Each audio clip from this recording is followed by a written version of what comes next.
What a lot of folks don't realize, Christina, is that because this bill does such a shitty job of reducing the deficit, in fact, it adds $4 to $10 trillion to our national debt. It triggers in 2026 what we call sequestration, which are automatic cuts under law that if we breach a certain debt ceiling during the year, automatic cuts happen to Medicare. And because this bill adds so much to the deficit, what we're looking at starting in 2026 is a 4% cut to Medicare, which equates to about 500. I'm Christina, and what you're about to hear is the most important conversation that we've ever had here on Outcomes. John Gorman, former Medicare executive and one of the most respected healthcare strategists in the country, breaks down a stealth attack on our social safety net that could eliminate coverage for 20 million people and trigger a collapse in Medicare Advantage. If you work in healthcare, policy, or social care, this is your red alert. Call your senators, share this episode, and get ready because what's coming will change healthcare forever. So what do you think is going to happen to Medicare Advantage plans now that these cuts are being made and they're sort of under fire with United Health, kind of setting like the precedent for a lot of other cuts to be made and a lot of more scrutiny? I mean, last week was kind of a watershed week in what's going to happen for Medicare Advantage in this next year and through 2026. On the legislative side in Congress, Christina, what happened is when they passed what they're calling the big, beautiful bill, I mean, just gag me, which, as I think we all know by now, cuts about $800 billion from Medicaid, as well as about $320 billion from SNAP, or what we know as food stamps, and does a whole lot of other just horrible shit to low income people in this country. What a lot of folks don't realize, Christina, is that because this bill does such a shitty job of reducing the deficit, in fact, it adds $4 to $10 trillion to our national debt. It triggers in 2026 what we call sequestration, which are automatic cuts under law that if we breach a certain debt ceiling during the year, automatic cuts happen to Medicare. And because this bill adds so much to the deficit, what we're looking at starting in 2026 is a 4% cut to Medicare, which equates to about $500 billion. And that 4% cut will happen every year that we are over that debt ceiling amount. So this is a stealth, devastating cut to Medicare as well that will eliminate, it's thought, between 1.3 and 1.5 million dual eligibles from the rolls of Medicaid in particular. And so, that's a devastating cut. That's more than what most of the plans in this business make in terms of margin by a factor of 200%. And none of those cuts, because these are going to happen in 2026, are mentioned in the final rate notice for Medicare Advantage, for instance. So none of these cuts are being taken to account in the bids that are about to be submitted for Medicare Advantage for 2026. So, I mean, this is a catastrophe in Medicare Advantage waiting to happen if this bill passes in the Senate. So that's one. Two was also what happened last week was that the Justice Department made it pretty clear that United's upcoding game is over and that they fully intend to proceed with all of the criminal and civil cases against United for upcoding and defrauding the government with diagnostic codes in Medicare Advantage risk adjustment that were not justified for the patients they were submitted for. So it was a real come to Jesus moment last week, if you would, for Medicare Advantage insiders. And I think people are still scrambling, figuring out what the hell they're going to do next year as a result. I mean, it's almost like they have to put two bids together. One is in case the bill doesn't pass and one in case the bill does pass. And those two bids could look dramatically different. Crazy town. Was there there ever a time that you can think of in the history of Medicare when and Medicaid when so many people were either without coverage or their coverage has been threatened this at this No, no, nothing even comes close. I mean, my God, this is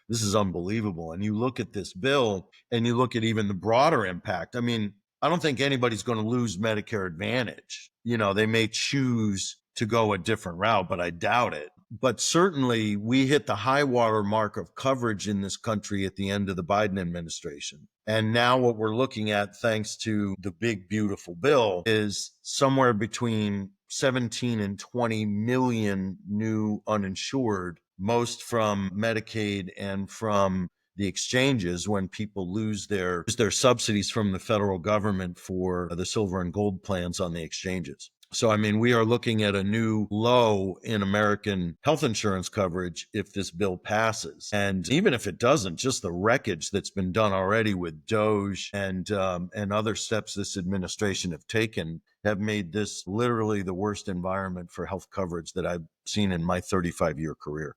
I've never seen anything like this. But then, as we like to say, the cruelty is the point, right? With these guys. It seems like it. Yeah, it's that's a big one.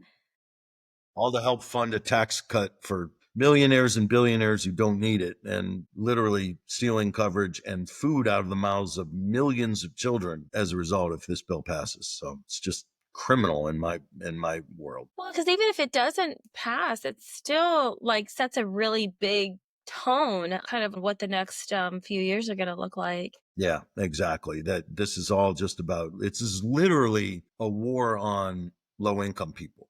When you step back and you look, Christina, at the actual effect of this. All right. So we've got an all-out assault on the social safety net. Congress is talking about $740 billion in cuts to Medicaid. As I mentioned, $320 billion in cuts to SNAP. Trump's executive orders banning DEI resulted in defunding and program elimination. And it goes way beyond what I think you and I would consider to be DEI, Christina. This is like they've basically eliminated all of the Ryan White AIDS treatment programs and all of the international programs for dealing with AIDS, with waterborne illness and things like that. Then you've got DOGE on their firing spree across the government. And obviously the agencies we care most about are HHS, the Social Security Administration, HUD, VA, the Department of Agriculture for its food programs, and the CDC for its public health efforts. All of those agencies are witnessing a sum total of over 120,000 staff cut. And that's even before the VA cuts go into place. VA could be looking at as many as 80,000 people cut from jobs at the VA, mostly folks that do remote care for veterans in rural areas. The sum total of all of those cuts means we're already seeing service issues and delays from the Social Security Administration. And as we know, most seniors live off of their Social Security income. And anytime that you have a disruption in service from Social Security or delays in checks being paid, that means seniors can't pay their rent or their mortgage. And that means seniors are now eating dog food at the end of the month like they used to in the bad old days before Medicare and Medicaid came in. So that's just bad all around for most seniors. HUD provides housing subsidies to millions of seniors across the country, and the entire 8A program just got eliminated. So you're looking at millions of seniors that are now going to be homeless or housing insecure without those housing subsidies.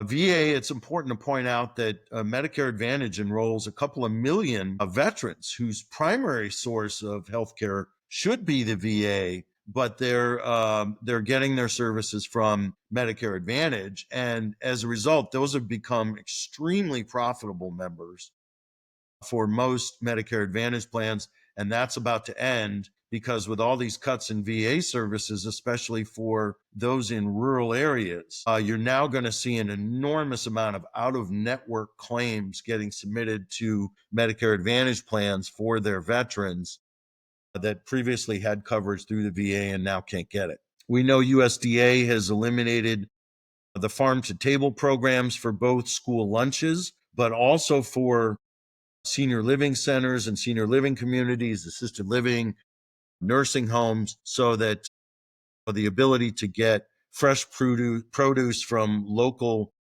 farmers is now gone, on top of those cuts to food stamps.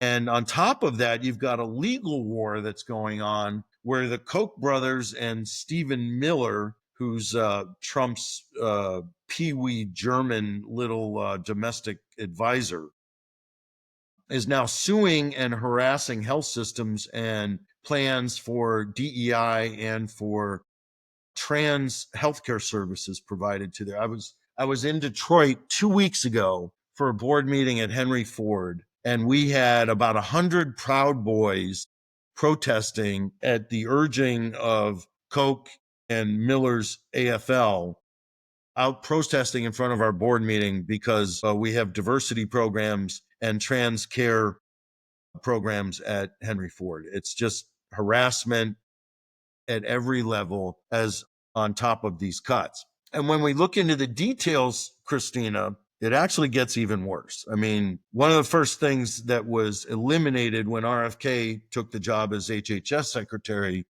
is he nuked the CMS Health Equity Advisory Committee. So not only did those guys provide input on the new health equity measures that were supposed to be coming in for Medicare Advantage in 2027, but a number of other programs that are under the auspices of CMS. They eliminated all HHS DEI programs, which, as I mentioned, goes way beyond anything that's actually DEI, but things like AIDS treatment and substance abuse treatment funding coming from SAMHSA.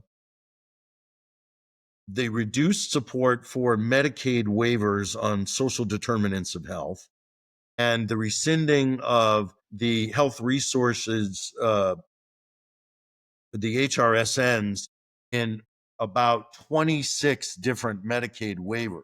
Now, that doesn't mean that they're going to eliminate those programs now while they're operating, but they're certainly been made clear that they're not going to renew them when those waivers are over. They eliminated Biden's broadband internet access program. So that was millions of people, especially in rural and inner city communities that have been redlined under net neutrality. So now that means, millions of people are losing access to remote patient monitoring and to population health programs that are dependent on access to the internet for. So, net, what these guys have done is completely abandon all federal leadership on health equity and created really a much greater need for advocacy and non-federal partnerships. So the impact of this is we're looking at about 14 to 20 million new uninsured people by 2028. We're looking at widespread social security service disruptions. One of the programs I didn't even mention, Christina, was LIHEAP. This is the Low-Income Heating and Energy Assistance Program that 16 million seniors depend on to help pay their utilities in the summer and the winter. They didn't actually eliminate the entire program. They cut about 60% of its funding, but they fired all the staff, Christina. So there's nobody there left to administer the 40% of the program that's left. So that means millions of seniors' homes this summer, if you're on the southern border, and this winter on the northern border, are going to be rendered uninhabitable because of the elimination of this program. And let's not forget that the leading reason why people get evicted from their housing and become housing insecure is utilities debt. And they just exposed millions of seniors to utility debt that didn't have it before. CDBG, the Community Development Block Grant, which funds Meals on Wheels, has been decimated. Meals on Wheels, one of the most storied brands in American history, is going to be basically out of business by this time next year. The Health Resources and Services Administration, which funds all the federally qualified health centers, the rural health clinics, and healthcare for the homeless, got cut by 25%. SAMHSA, which funds all of our substance abuse and mental health treatment programs, cut by 25%. And most of CDC's HIV programs under the Ryan White AIDS Act have been eliminated as well. So call this what you want, Christina, but to me, this is a war on the poor, on diversity, and this is a complete annihilation of the social safety net that is going to have widespread impact. As you see here, these are CBO, the Congressional Budget Office's estimates on what these Medicaid cuts will result in. And let's point out their finding last week, as I mentioned at the top, that this is going to eliminate 1.3 to 1.5 million dual eligibles Medicaid coverage. These are the most vulnerable people in the whole healthcare system, as we well know.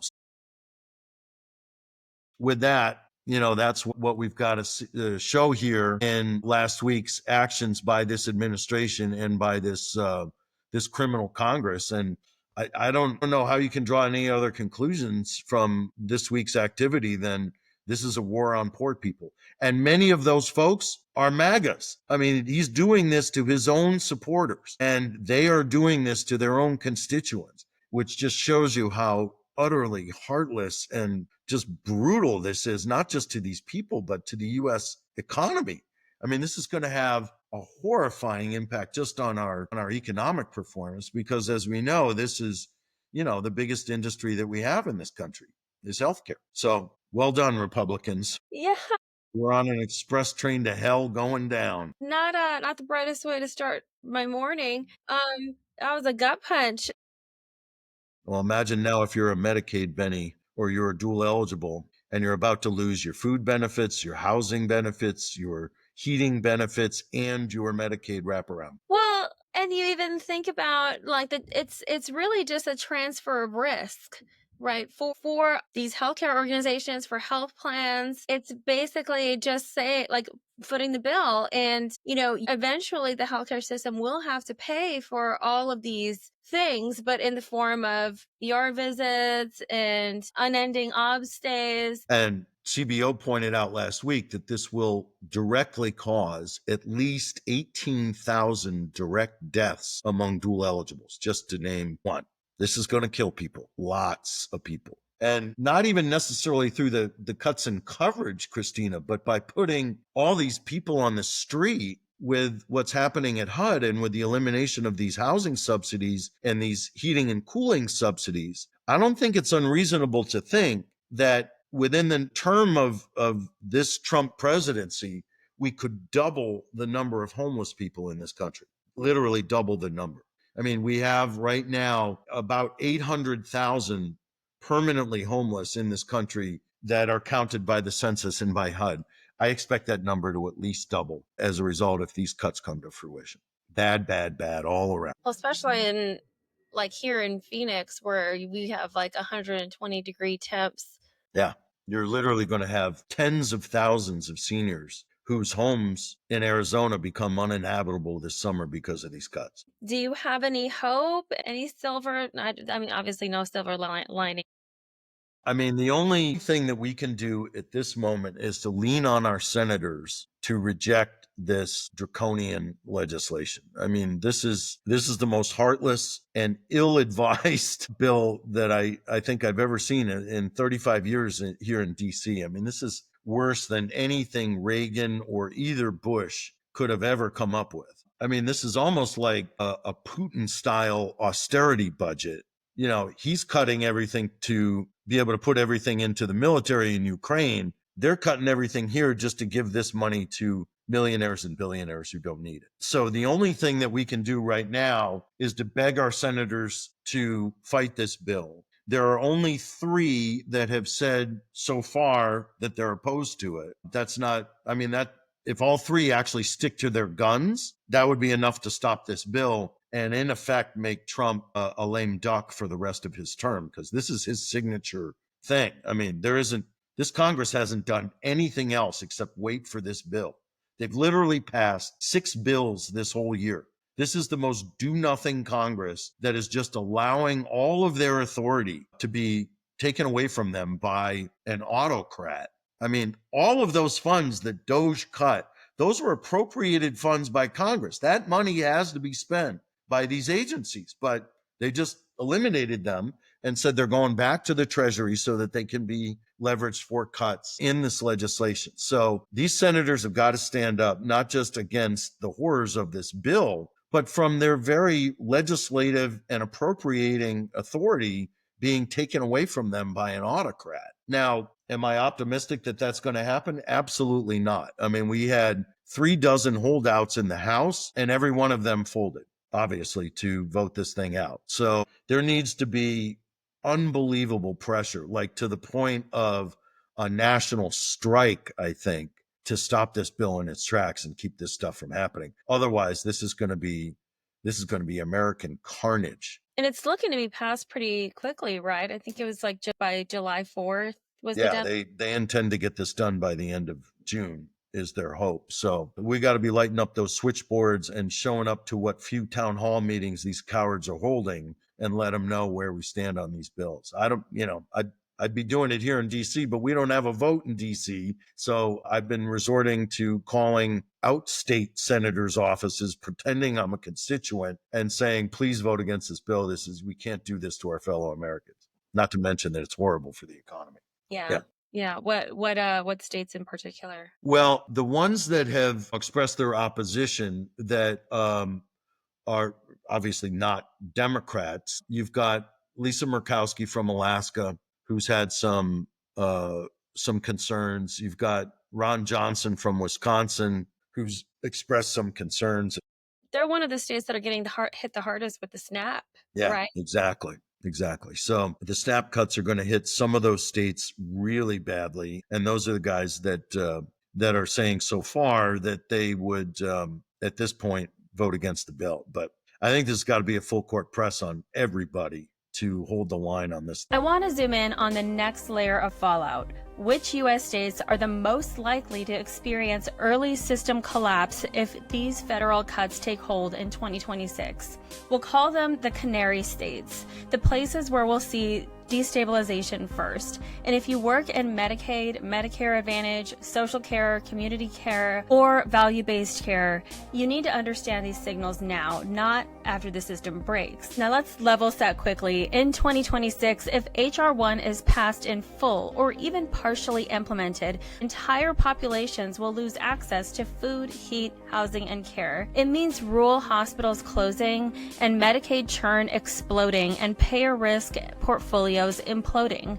But it won't hit all the states equally. Some are far more vulnerable than others. Now, we've identified 5 states that are flashing red across every risk category. Let's walk through them. The first is Arizona. This is my own state. This is one of the highest concentration of dual eligibles in the country. They have extreme reliance on Medicare Advantage and Medicaid expansion. Heat deaths, utility shutoffs, and homelessness are already rising. Losing LIHEAP alone could render thousands of homes uninhabitable by the summer. Rural hospitals are already fragile and may now be facing potential collapse. Broadband cuts will impact remote patient monitoring, telehealth, and population health models. If you're a plan or provider here, build a dual survival model now. Partner with FQHCs, buy out distressed clinics, and anchor with cost offset strategy. Number 2 is West Virginia. They have massive Medicaid dependency with minimal state capacity to backfill any federal loss.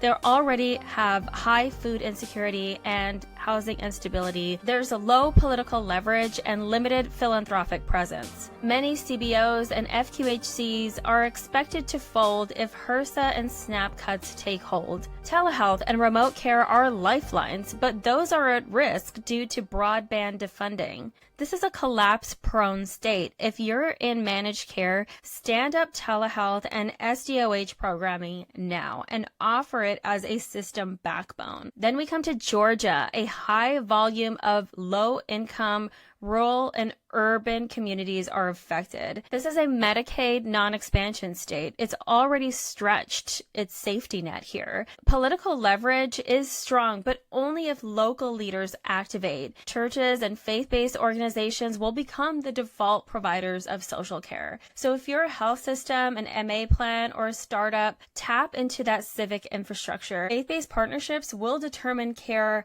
access in rural Georgia by 2027. Wisconsin, it's politically contested, so Senate outcomes are in play here. Rural hospital closures are already in motion.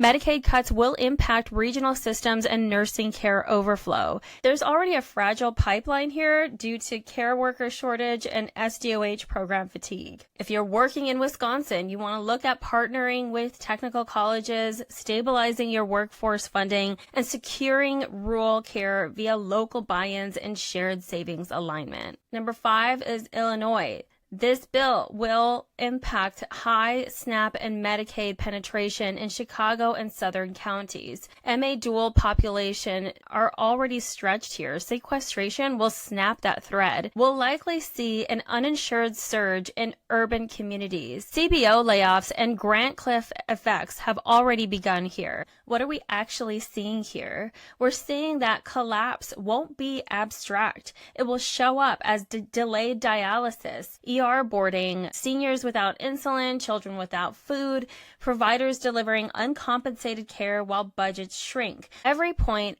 of federal failure becomes a moment for private sector intervention or consolidation. So this is where you focus. Stabilize duals and Medicaid population. Integrate CBOs that can prove ROI. Build fee-for-service proof infrastructure and position as a stopgap when the mandate collapses. You care about outcomes, but I don't want you to feel powerless here. This moment is designed for leaders like you who can translate chaos into clarity. Canary States are our early warning. Let's pay attention, because the organizations that survive this will be the ones who knew the fire was coming and built anyway. I just wanted to ask if you found this video insightful, and if you did, please click on subscribe so that we can continue to ensure no one gets left behind in the value-based future of healthcare.